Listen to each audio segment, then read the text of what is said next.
morning everyone. Today's worship will be led by Auntie Niru and the word of God will be shared by Pastor D. Let's start the day with a small prayer. Dear Lord, I thank you for this beautiful day that you have given us. I pray for all the people who have been diagnosed with COVID and all the families that have lost their loved ones. I pray that you will help comfort them in this period. Lord, I commit this service to you. And Lord, I pray that you will help us see you in a new way. In Jesus' name I pray. Amen. Thank you. Good morning, church. How are we today? We missed each and every one of you. We're here to celebrate Jesus. Amen. Every day is Christmas for us because he's in us and he's always with us. So let's rise up and believe we are together and let's worship him. Amen. So let's rise up.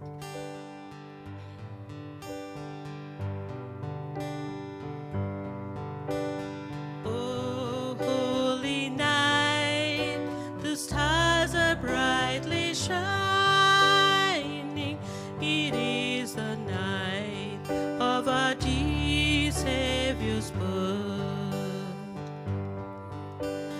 Long lay the world in sin and error pining, till he appeared and the soul felt its worth.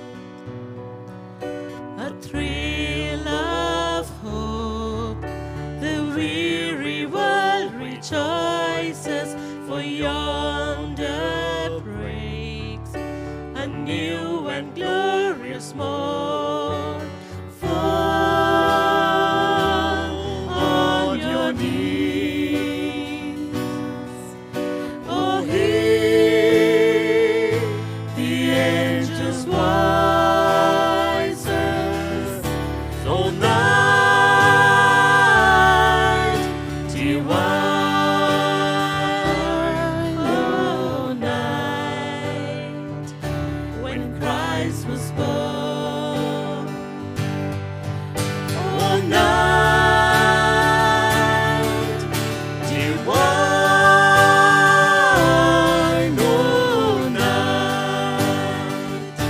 oh night divine.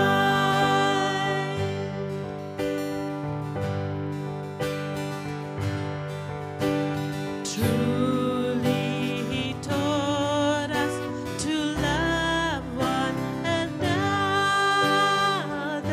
His law is love and his gospel is peace. Chains shall he break, for the slave is a brother, and in his name all oppression shall cease. Sweet hymns of joy in great fun chorus raise we, let all within us praise his holy name. Fall on your knees. Oh, hear the angels' voices. So night divine,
Let's get our hopes up. Get your hopes up. In Jesus' name. Let's praise Him.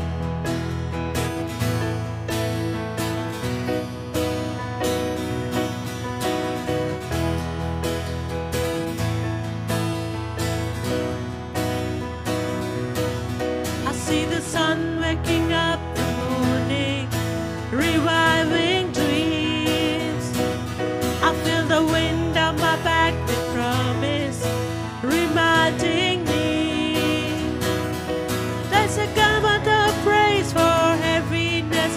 There's a new song burning inside my chest. I'm living in the goodness that He brings. Get your hopes up, lift your head up, let your faith arise. Get your hopes up, our God is for us, He's brought us back to life. Yeah. Let's get our hopes up. Hallelujah.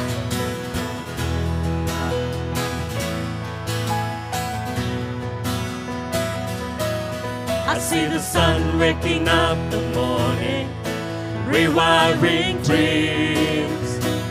I feel the wind on my back with promise, reminding me there's a garment of praise for heaviness. There's a new song burning inside my chest.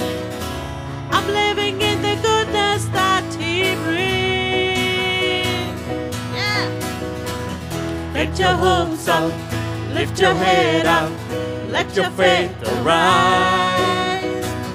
Get your hopes up, our God is for us, He's brought us back to life.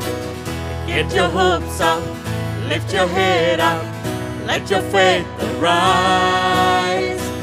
Get your hopes up, our God is for us, He's brought us back to life.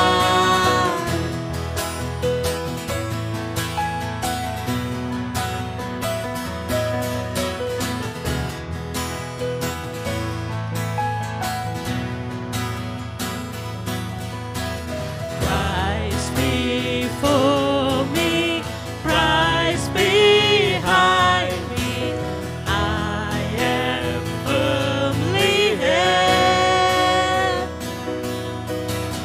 in His mercy, never ending. I'll remind myself, Christ before me, Christ behind me, I am firmly held in His mercy, never ending. I'll remind myself. Get your hopes up, lift your head up, let your faith arise. Yeah. Get your hopes up, our God is for us, He's brought us back to life. Get your hopes up, lift your head up, let your faith arise. In Jesus' name. Get your hopes up, our God is for us, He's brought us back to life. Yes, Lord. Thank you, Jesus. You brought us back to life. Yeah. Yes, Lord. Thank you for the breakthroughs. Thank you, Jesus. Thank you for the life. Thank you for everything you've done in our life. Oh, yeah. Oh, yeah. Thank you, Jesus. Hallelujah.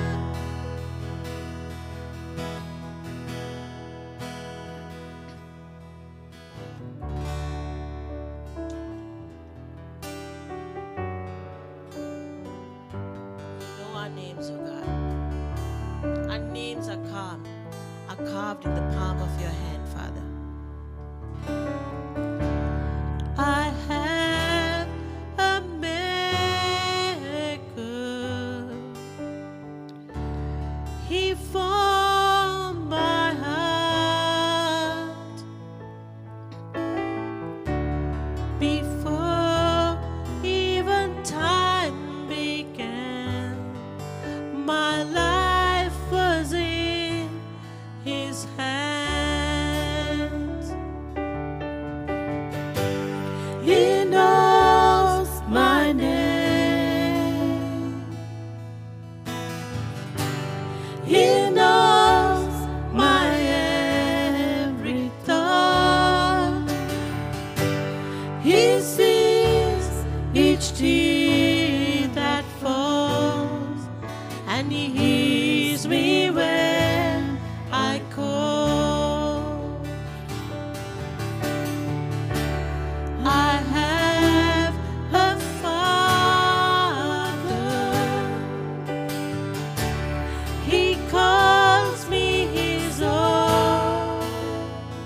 He'll never leave me, no matter where I go. He knows my name. He knows my every thought. He sees each tear that falls, and He hears me when I call. He knows my name. Yeah. He knows my every thought. He sees each tear that falls, and He hears me when I call. I have a Father. I have a Father. He calls me His own. He'll never leave you. He'll never leave me, no matter where I go. He knows my name. Yeah.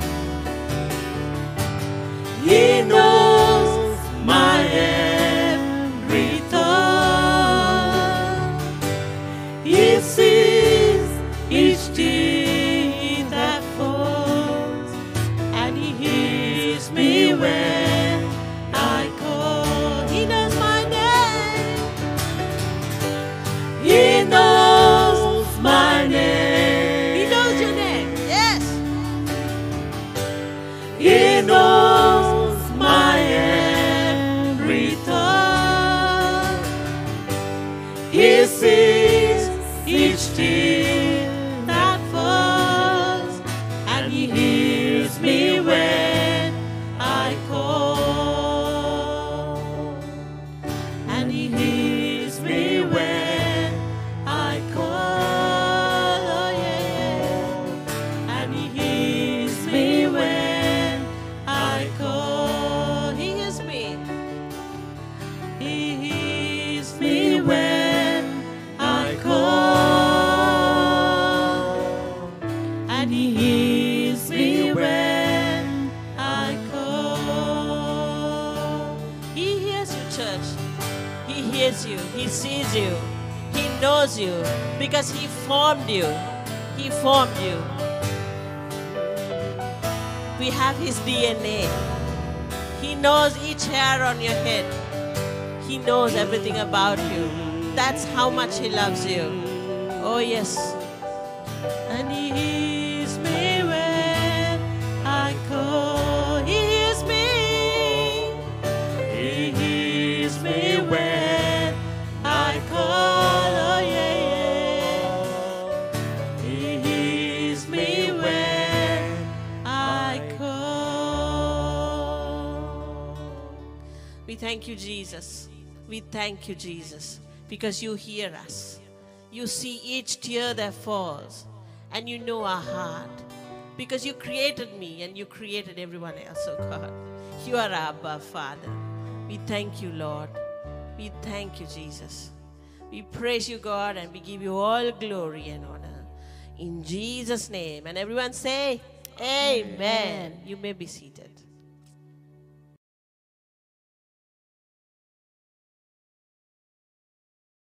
Good morning. It's great to connect with you once again. I trust that all of you are doing well. I'm sure that some of you are busy, very especially the ladies, with Christmas Day approaching soon. We will be having a united Christmas Day service with the Living Way other Living Way churches, and also a joint midnight service as usual on 31st night, ushering in the new year, which will be all online. We will send you the details as we get closer to the day. Also, this is very specially for the Living Way Revival Center family. We have arranged a Zoom meeting soon after the Sunday service for you all to get connected with us so that we connect with each other, because the Bible says that though we are many members, we are one body, and a member cannot live outside the body. It will not get nourished and it will soon die. And so it's good to connect with us. You may think that it's not important, but this is tailor-made for you. And it's nice to have all of us connected just to see how we are doing.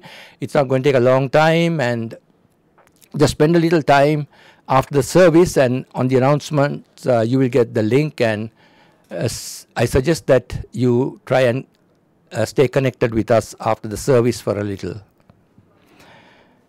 Well, this morning I want to continue from where I stopped last time, preaching about the spirit of offense, which is an evil spirit. In my last Sunday message, I explained the importance of it. If you were not listening to that, or you didn't listen to that, I recommend that you go and listen to that as well to get the whole picture of what I'm trying to do. In fact, there was a really good testimony that really encouraged me as well to what happened to a person after hearing the message, where that person was set free from a spirit of offense and carrying unforgiveness, which is not a good thing. Why I thought of doing this topic is that before we enter the new year, I want to see us, set free from various attachments to the enemy, so that God's fullest blessings can flow to us, because I believe 2021 is going to be an amazing year for God's people. And so I want to continue, because there's a spirit of offense rising and running rampant in the church. And the thing is that those who are easily offended are candidates for the great falling away, or the apostasy that is mentioned in 2 Thessalonians chapter 2. On the other hand, those who cultivate and maintain an unoffendable spirit or a heart will escape many of the missiles that the enemy is going to launch in the days to come. So we need to be careful about this. In fact, this is a prophetic word that I'm sounding an alarm against the bait of Satan. And I want to expose what the enemy is doing so that we don't fall into that trap.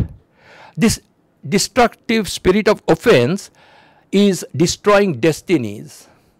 And if we don't deal with it, it can ultimately send us to hell. And so we need to be careful about this. During partaking in Holy Communion, I will lead you in a prayer for those who want to be set free from this spirit. In Christ's Matthew chapter 24 discourse about the end times, he warned against deception, false Christs, and not getting into fear as signs of the times manifested. He warned us of persecution and martyrdom. He warned us of false prophets rising. And he told us those who will endure to the end shall be saved. Let me read that passage again, that scripture. And as I read it, please take note of the word many. Matthew chapter 24 verses 10 to 13. And then many will be offended, will betray one another, and will hate one another. Then many false witnesses, false prophets will rise up and deceive many. And because lawlessness will abound, the love of many will grow cold. But he who endures till the end will be saved. Jesus himself spoke this, that many people will fall into this trap, but if you want to endure till the end, we have to be careful. And that's why I'm preaching on this topic today. And we want to go deeper into this so that you get set free from this spirit and safeguard ourselves in the days to come, because this is a satanic end-time strategy. Clearly, a rise in offense is one of the signs of the end times.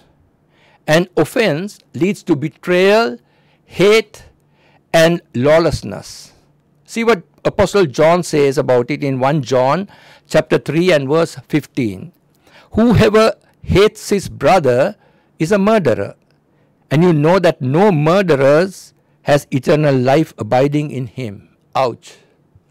John the Apostle taught us that if anyone hates a brother or a sister, is a murderer. And murderers do not have eternal life. How many of you know that murderers can't enter the kingdom of God? Offense also sets you up for deception from false prophets and theologies. This is what happens when you are offended and hurting. You run to places where they preach things that you can easily swallow. The problem is that if your heart is not in the right place, the truth will always offend you. So moving from place to place is not the solution, but to get your heart right, and then you will not be offended. See how many people got offended with Jesus, that almost all who followed him abandoned him. I want to read from the Gospel of St. John, chapter 6, verses 60 to 67.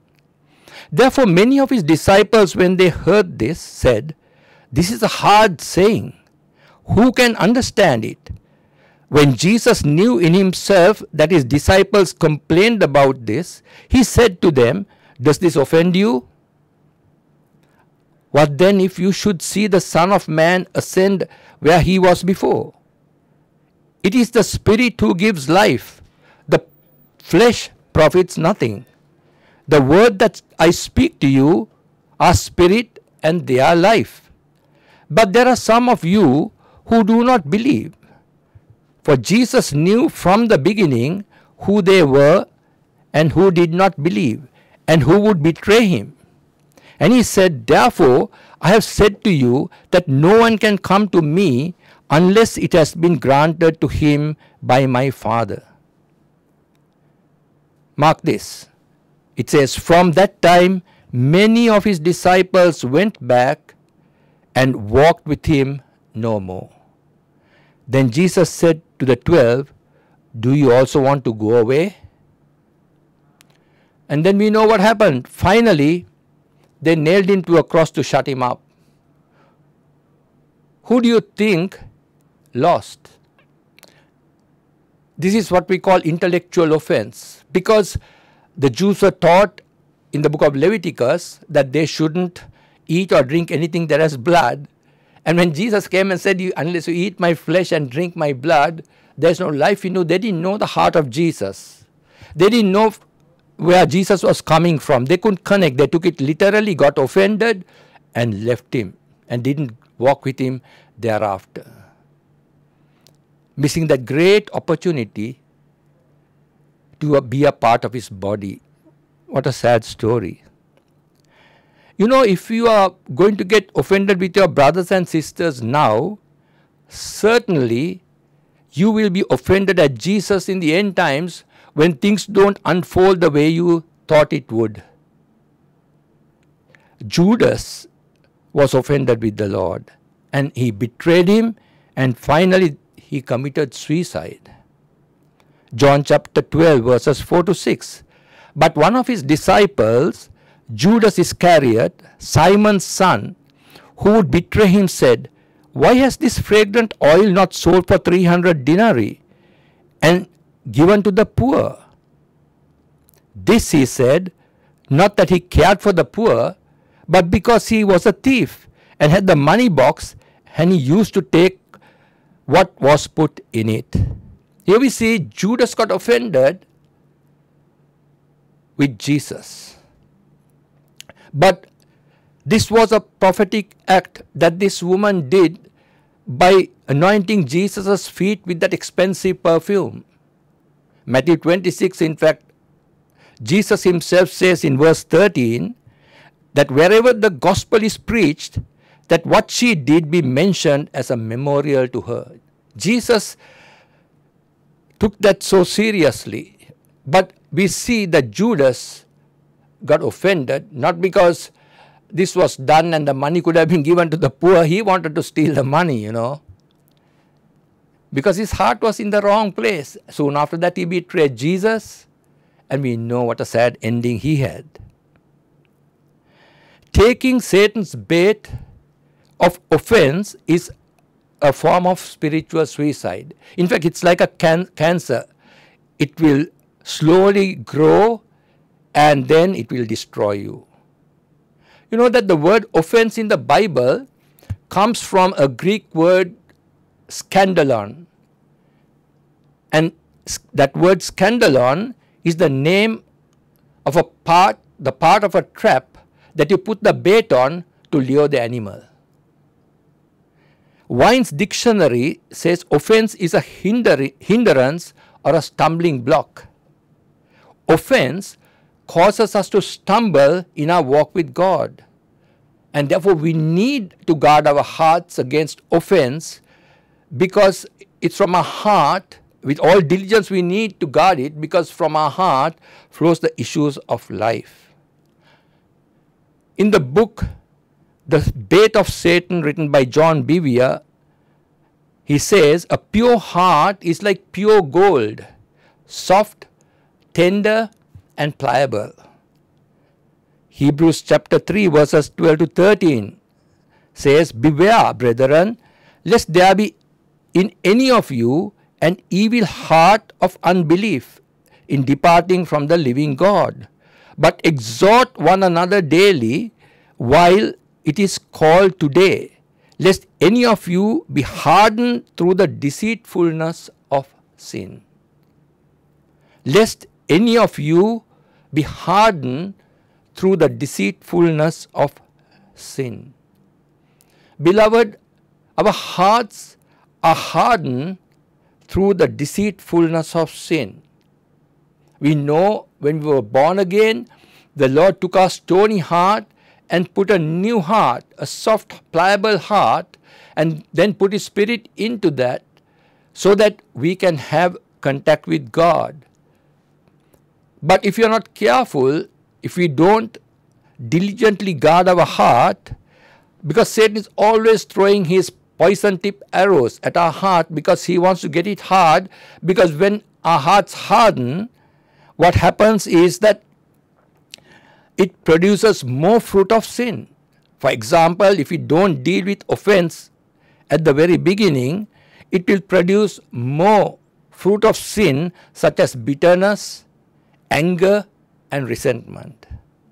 Then what happens is that as these substances come in, our hearts get hardened just like an alloy hardening gold. In fact, I sort of call it a spiritual cholesterol. Then what happens is when our hearts get hard, it reduces and removes our tenderness, creating a loss of sensitivity. Then what happens is that as that is removed and our hearts get hard, our ability to hear from God gets disrupted. We go out of range with God and we don't hear His voice anymore. And then what happens is we are disconnected, our accuracy to see is darkened. And this is a perfect setting for deception. That's why we need to be careful. Sometimes we don't understand the seriousness of carrying an offense.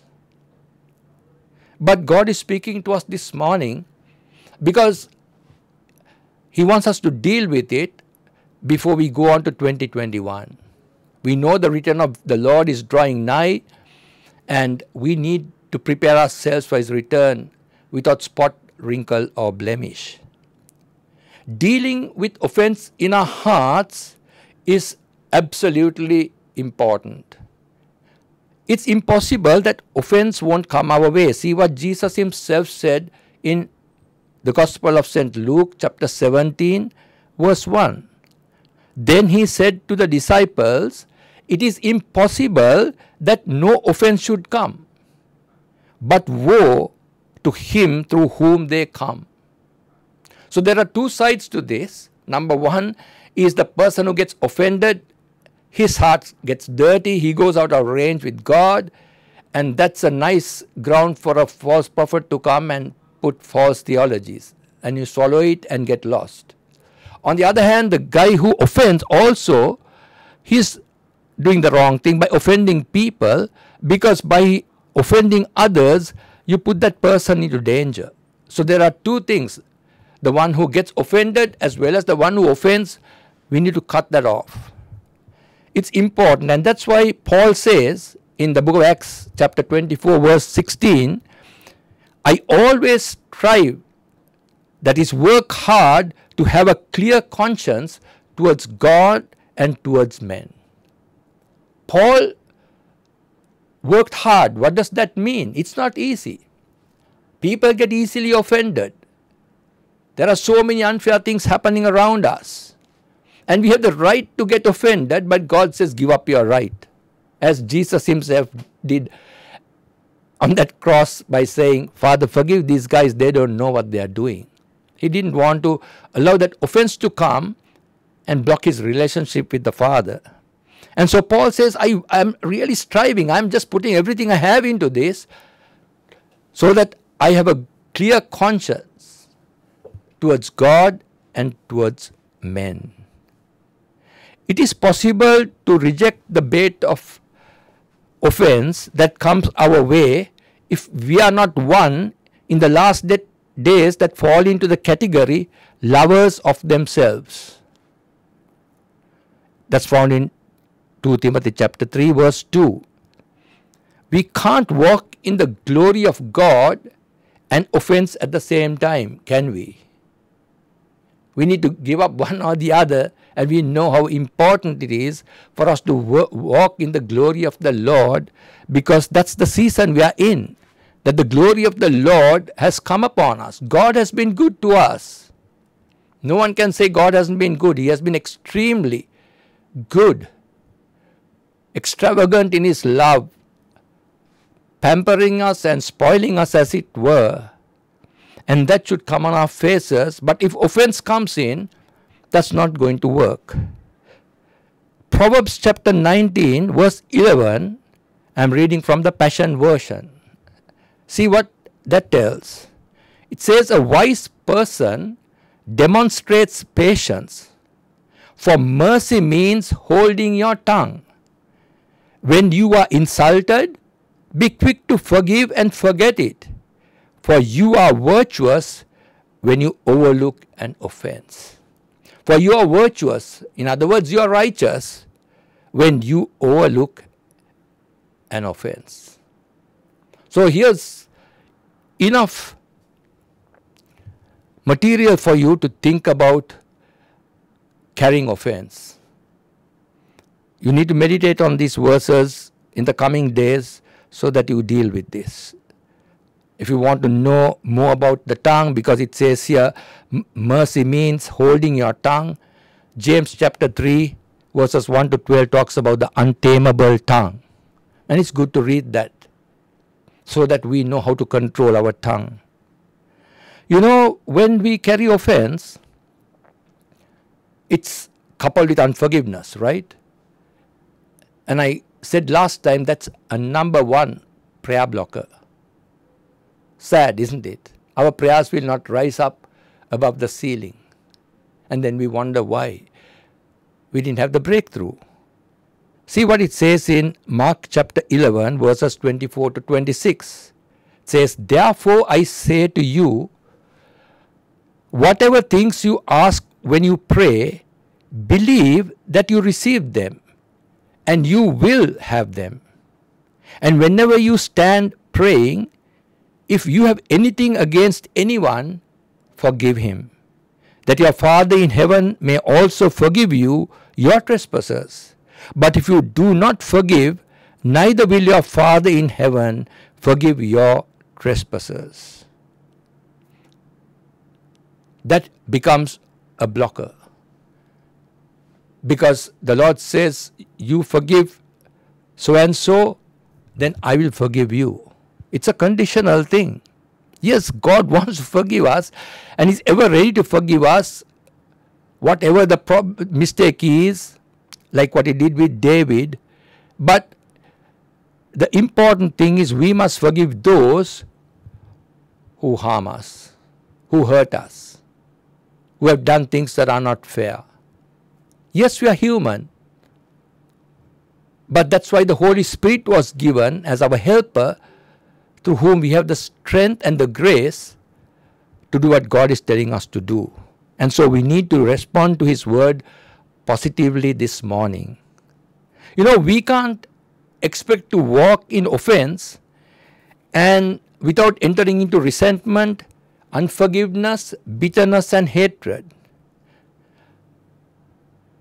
What happens is that a common excuse for self-preservation through disobedience is offense. That means, you know, sometimes we give a reason why we are offended, because we want to protect ourselves.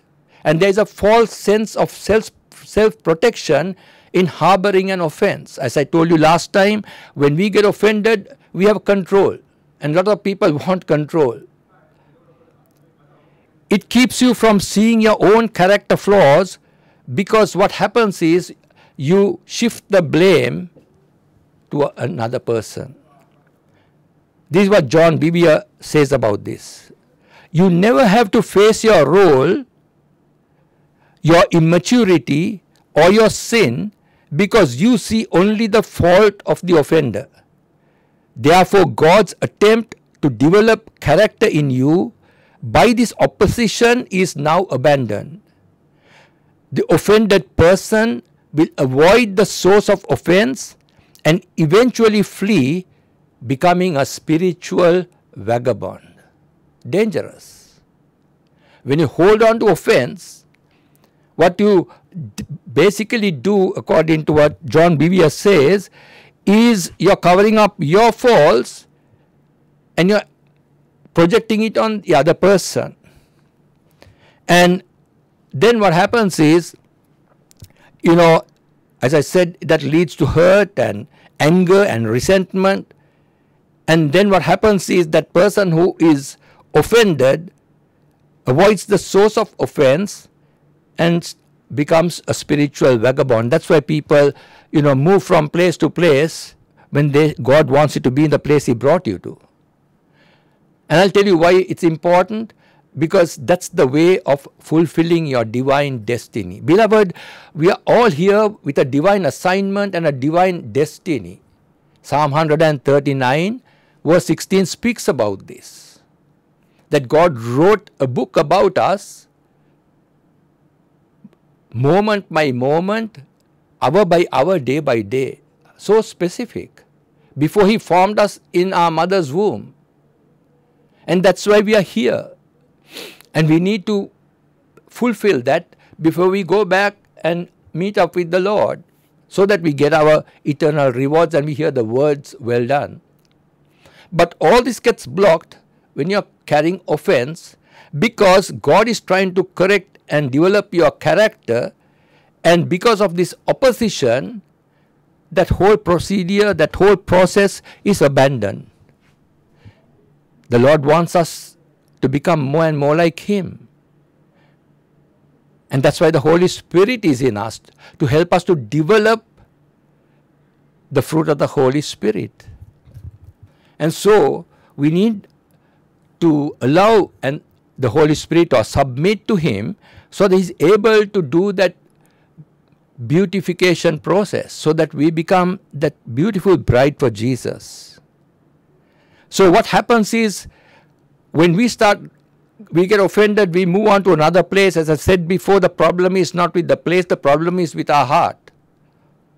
And without responding to God's correction positively, we reject that, we try to defend ourselves, you know, and self-preservation, self-protection. And then what happens is we veer off our divine destiny in the place where God has called us to be. I believe all of us will agree on that. Before I go any further, I want to make it clear, in case you think that this message is for the person who is next to you, It's for you. It's for me. All right? So we need to receive this with meekness and engraft it in our hearts and become doers of this word rather than be hearers only. Now, dealing with offense in our hearts, number one, requires repentance. Because repentance is more than saying sorry. Repentance is a change of mind, changing our way of thinking. So the first step towards that is that number one, we need to crucify our flesh. We know that when we were born again, the Lord put His Spirit in us so that we are led by His Spirit, not led by our carnality. Because proper order came, proper alignment came, spirit, soul and body. Now when we allow our soul to jump on top, then we become carnal and we operate in the flesh. And then what happens is, like the people who are out there in the world who don't know Jesus, we want tit for tat. We want a pound of flesh. Sometimes we all still do this. But God is speaking to us and saying, hey, don't grieve the Holy Spirit. Don't let that dove fly off your shoulder, because you become the loser. The second thing is that we need to ask God for the grace of humility. We need to be humble like Jesus.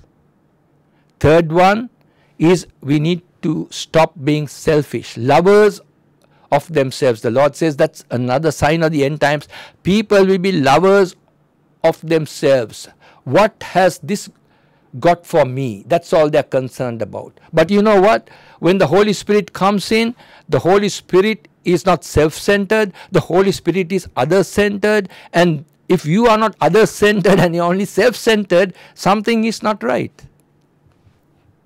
And the Lord is saying, fix that. Submit to the Holy Spirit. And then you will be other-centered. Number 4 is determine not to be offended. If someone comes and asks you to hold a grenade that the pin has been pulled off, you're not going to take it. You're going to run away. In the same way, the Bible says, run away from sin. Don't stay anywhere close to it. It can blow in your face. And then the fifth one is that we need to allow the Lord to heal our hearts of any past hurts, wounds, rejection or any other issue that drive us towards offense. Beloved, this is a deep thing. It in itself a message. I have no time to go deep into this. But what happens is, because of all the unfair things that have happened, they keep piling up, and there's accumulation of hurt in us, raw wounds emotionally, so that when somebody just touches it in that area, even when God's word corrects us and He touches it in that area, we get angry with the one who's preaching, we get angry with what we heard, and then we move to a place, as I said before, where things are being preached that is easy to swallow. We never get corrected that way. God's word always corrects because He loves us. And so we need to deal with this and ask the love of Jesus to come into you. You know that even if you have had rejection and unfair things have happened, that Jesus loves you. We know that He went to the cross and died for you, and He wants to baptize you with His love, and that liquid love will wash those wounds and bring healing. And Jesus got rejected so that you become accepted on that cross. The sixth thing is that we need to stop using God's word to justify our right to be offended, like what Judas did. He tried to justify and said, well, he has been saying that we must, give to the poor. Now see what he has done. He has allowed this woman to spend all this money and wash his feet when he could have sold that and given the money to the poor. And he was bringing in scripture to back up his offense, and that's not going to help any one of us. So we need to be careful. When we do that, we will stop fleeing relationships, stop fleeing churches, and repeating the same dangerous cycle and becoming spiritual vagabonds. Walk in humility.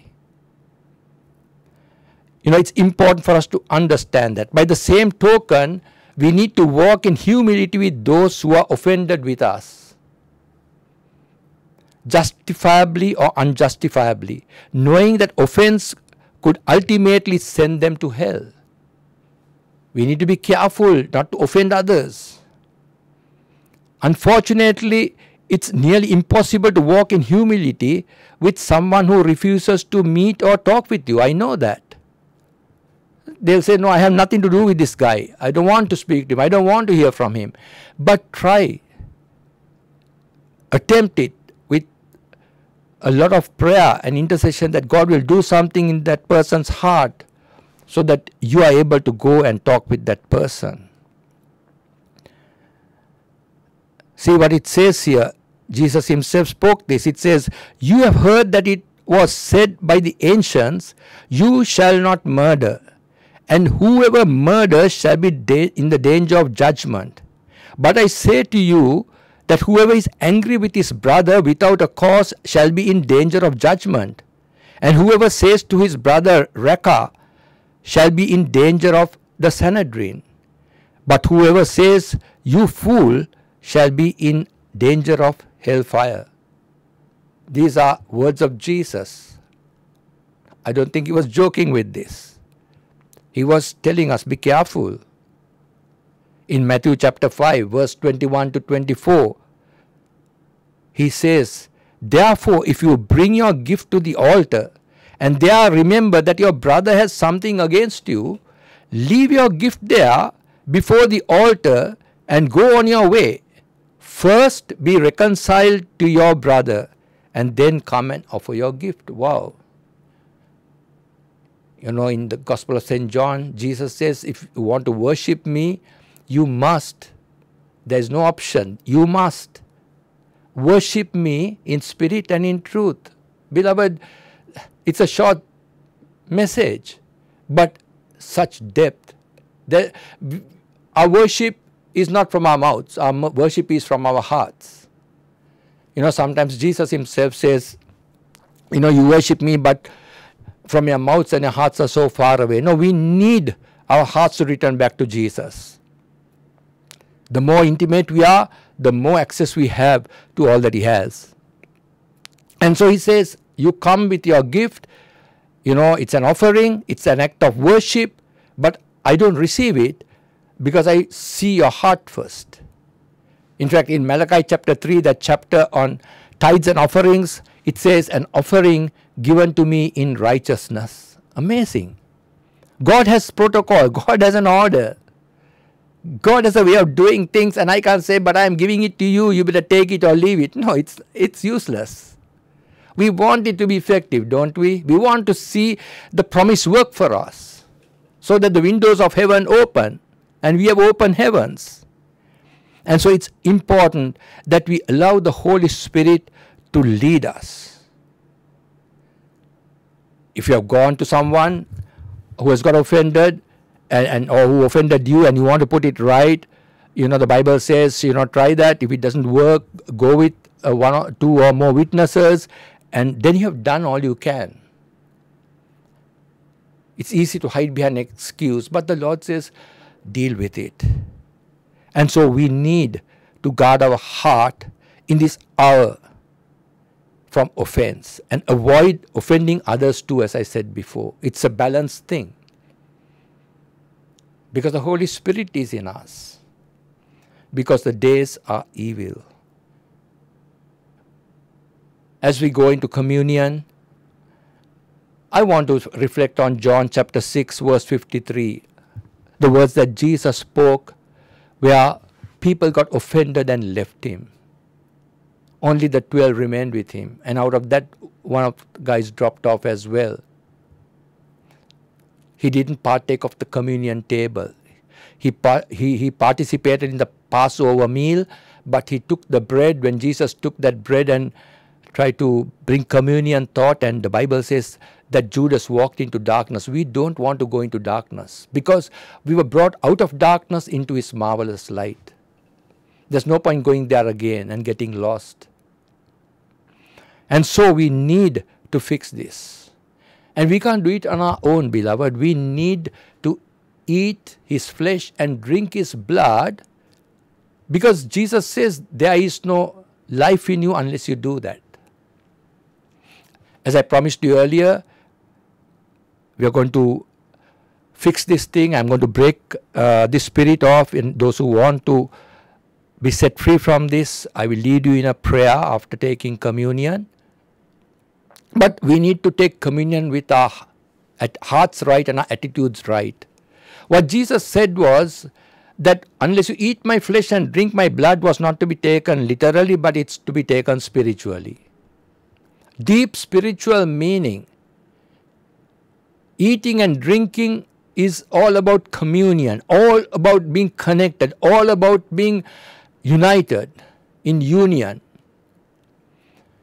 And what happens is, it's found in 1 Peter that when we do that, that God's nature comes upon us.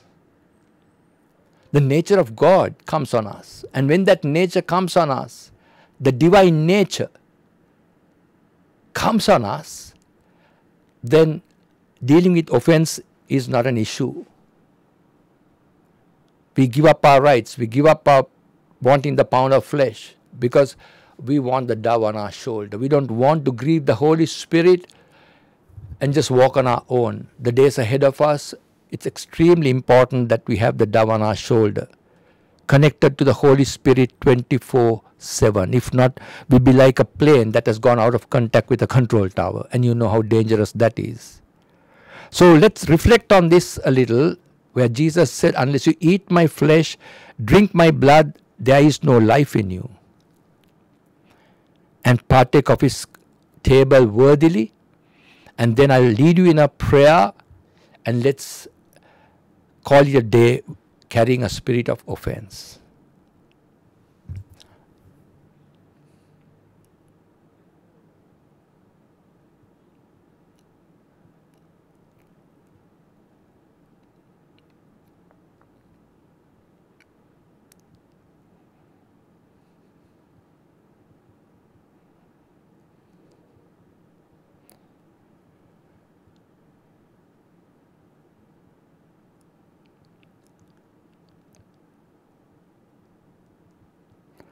Loving Father, we thank and praise you for giving us access into this table that you have prepared for us, which is a provision for our lives.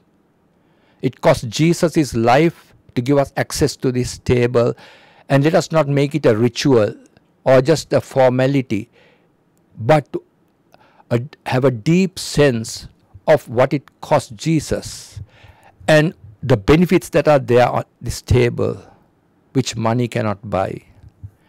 And this morning, dear Lord, I bless these emblems, the wafer that signifies your broken body, the juice that signifies your shed blood.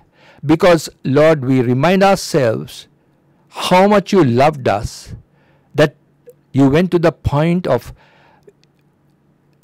getting whipped by that cruel Roman whip, where your body was broken. Nothing was left of your back, so that we can receive healing, divine healing and divine health. And we need that so much today to keep away from this virus, to keep away from all the other pestilences that are going to come as we come towards the end. We need to walk in covenant relationship with you, and we thank you, Lord, for what you did, Father. And we remind ourselves of the blood that you poured out on that cross at Calvary, that broke the curse that came in as a result of sin, and brought us under a covenant to be sons and daughters of the Most High God. We are co-heirs with Jesus to the rich inheritance of our Father in heaven. And as we, Lord Heavenly Father, eat your flesh and drink your blood spiritually, Lord, understanding that we are in deep communion with you and your divine nature is just flowing into us, Lord, we'll be able to become just like you. We know the end is approaching fast. We know that 2021, the Lord, you're going to move in a powerful way, and we need to be connected to catch that wave, to receive all the benefits and the blessings that come with it. And therefore this morning, Lord, I pray that your blessings will come upon us immeasurably, bountifully, because you're a God of abundance and extravagance. And I pray that as we prepare our hearts, as we search our hearts, as we prepare our hearts, so that we align with you for this new year that's ahead of us, that we will be blessed. I ask all that in the precious name of Jesus Christ, our Lord and Savior. Amen. Let's eat and drink out of his table.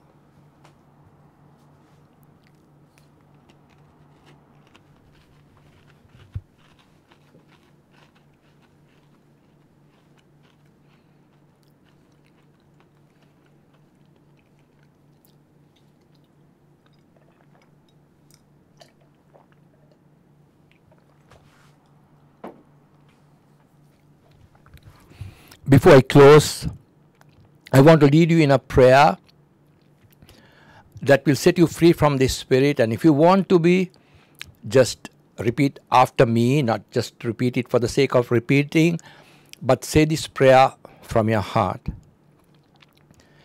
Loving Father, I come to you confessing my sin, very specially for carrying offense. Maybe for a long time, maybe from a generation to a generation. But we heard through your word the danger of offense. And therefore you never got offended when you had the right to be offended. And we want to be like you, Jesus. Therefore wash away this offense, O Lord, this sin of carrying this offense. The sin of holding on to unforgiveness, and help us to be a people like you, who are able to forgive and forget those who offend us. We ask this morning. Satan, we renounce you because we know that you are a murderer, a thief and a liar. You come only to steal, kill and destroy the abundant life Jesus wants to give me. I renounce you. I hate you. I have nothing to do with you because I am a child of God, redeemed by the blood of the Lamb. This morning I take authority in the name of Jesus Christ, my Lord and Savior, and I break every legal right that has been given to the enemy as a result of my carrying this spirit of offense. And I command you, you spirit of offense, take your weapons and flee in the name of Jesus Christ of Nazareth. Dear Lord, Holy Spirit, I invite you to come and strengthen me and give me the grace to be unoffended and bring me to freedom and liberty, and to walk in the victory of the cross at Calvary, being blessed and becoming a blessing to many. I ask all this in the name of Jesus Christ, my Lord and Savior. Amen. Let me pray with you. Lord, I thank and praise you for this beautiful morning. Lord, as we are approaching the end of this year, we pray that we will be able to get our hearts right, because from it flows the issues of life, and therefore you protected your heart with all diligence. And help us to be a people who are careful, Lord, to protect our heart, O God, Heavenly Father, as we wear the breastplate of righteousness, O God, that our hearts will be protected with your righteousness, so that the fiery darts of the enemy will not come and pierce our hearts and pollute it. We want our hearts to be pure and our hands to be clean so that we can ascend to the mountain of the Lord and have encounters with you in the days to come as the end is fast approaching. We thank you once again that we can come boldly into your presence through the shed blood of Jesus and be blessed. Lord, I release the peace of God upon all your children who are connected, Lord. That peace the world cannot give, that peace that passes our understanding, the peace that we cannot reason, because you are the Prince and the author of peace. And as we put our hearts right this morning, guard our hearts and minds in the knowledge of you, O God. And we ask all this in the name of Jesus Christ, our Lord and Savior. Amen. God bless you. Have a great and wonderful week.